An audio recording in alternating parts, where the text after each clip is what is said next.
Ranipur reporter मदद अली सोलंकी साफ़ी गुलाम जाफर राजभर जे मौसूम पुट मथां कातलाणो हमलो मौसूम नींगर के मुअल समझी बेहोशी वारी हालत में जवाबदार फिटो करे वियो। वाटसन नींगर ते थियल तशद्दुद जी वीडियो पुलिस के ॾेखारी पर पुलिस नींगर ते तशद्दुद जी सिर्फ थाणे ते एनसी दाख़िल करी वाटसन के वापस करे छॾियो। साफ़ी गुलाम जाफर राजभर साफ़े नगिया रोईंदे ॿुधायो त अमन पसंद माण्हू आहियां, सॼी ज़िंदगी साफ़त खे ॾिनी पर अफ़सोस जो साफ़ थी तंज़ीमूं मुंहिंजे मौसूम पुट हसनैन राजभर जे मथां थियल तशद्दुद जी वीडियो सोशल मीडिया वायरल थियण बावजूद भी नाहिन पहुतियूं ऐं पुलिस भी ख़ामोशी सां मुंहिंजे पुट मथां ज़ुल्म जो दास्तान ॾिसी रही आहे। जॾहिं त एसएसपी खैरपुर तरफ़ां डीएसपी गंबड़ खे जल्द जवाबदार खिलाफ़ कानूनी कार्रवाई करण जो हुकुम मैसेज ज़रिए हुकुम ॾिनो आहे, पर का बि कार्रवाई न थी सघी आहे। मूंखे हाणे भी धमकियूं मिली रहियूं आहिनि। मूंखे बाअसर जवाबदार खां तहफ़ुज़ ॾिनो वञे। अगर मूंखे पुलिस वटां इंसाफ़ न मिलियो त सख़्त एहतजाज कयो वेंदो, जंहिंमें साफ़ थी तंज़ीमूं ऐं सिविल सोसाइटीअ जा बाशऊर माण्हू मूंसां साथ ॾियनि त जीअं एहतजाजी तहरीक खे वधीक मज़बूत करे सघिजे।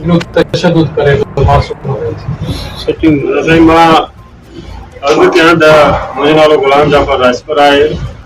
गुज़िरियल 25 सालनि खां मथे अरसे खां वठी साफ़त सां लाॻापियल आहियां ऐं रज़ाकाराना तौर मुल्की इदारनि समाज जी बहितरी जे लाइ रज़ाकाराना तौर बग़ैर के मुआवज़े जे पंहिंजो पाण पतोड़ियो आहे, पाण तकलीफ़ूं ॾिठियूं आहिनि।